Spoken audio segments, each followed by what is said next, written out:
My name's Reilly. I'm a staff engineer at Datadog, and I work on our MCP server. And today I want to show you something that we recently added to our tools that's been making a big difference. So first, just a little bit of background. Datadog's main thing is observability. We get lots of logs and events and metrics from customers, and we help them make sense of that. And the MCP server is more or less, well, mostly an extension of that. So we've got lots of tools for querying things like events and incidents and metrics and all of that, and people tend to use it for things like automated incident investigation. And this is an example of what our tools used to look like.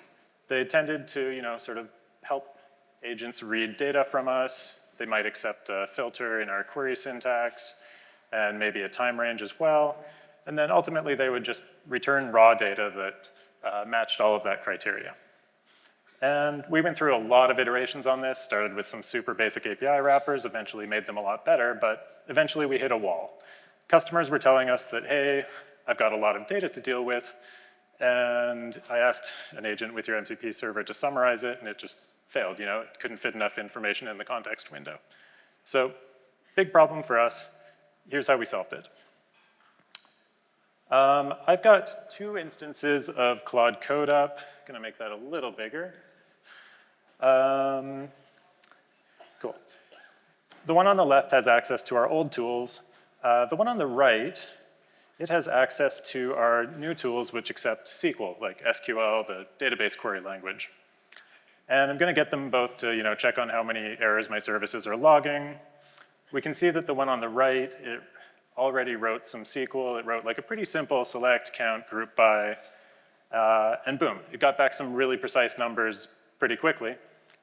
Oh, the one on the left, oh my goodness, what is it even doing? Of course, live demo. Yeah. We're gonna, you know what? Let's exit that, try it again. And is it gonna do it this time? We'll find out.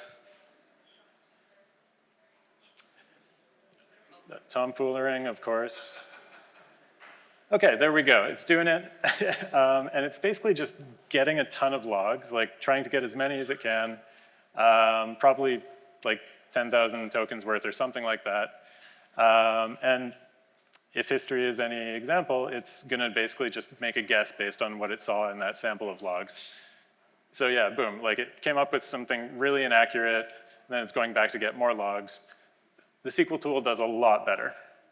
Under the hood, the SQL tools are using Trino, open source query execution framework. Works really well for us because we're at a scale where we can't just chuck everything in Postgres. And I want to show you some evals we have.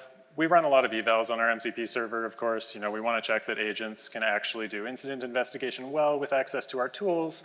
And our scores got a lot better when we added the SQL tools, which is cool, but also we kind of expected that. What we didn't expect was, we tracked cost and tokens and all of that, and our evals got a lot cheaper to run with the SQL.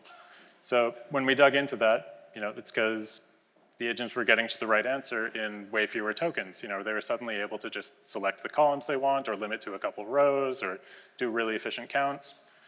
So we went into this really just trying to solve the aggregation problem, but we got a lot of nice token efficiency benefits out of it, just as a bonus. That was pretty cool. And the final thought I want to leave you with is that in a lot of cases, SQL is a pretty good substitute for code. Because there's a lot of talk about, hey, maybe we should just let agents go wild with bash, and so maybe we don't need MCP. But I find that when you look at what Claude Code and Codex are actually doing with bash, a lot of the times it's really just careful context window management. So they do things like pipe to head to look at a few rows, or pipe to JQ to extract a few fields, or maybe iterate over some API results to get some signal out of that. And a lot of the time, you just get that for free with SQL. So for me, the takeaway is, if your agents are dealing with a lot of data, they need a powerful way to control exactly what ends up in the context window. And that doesn't have to be SQL, but I think you could do a lot worse. It's been working pretty well for us. And that's all I've got for you. I'm going to hand it back to Michael. Thank you so much for your time.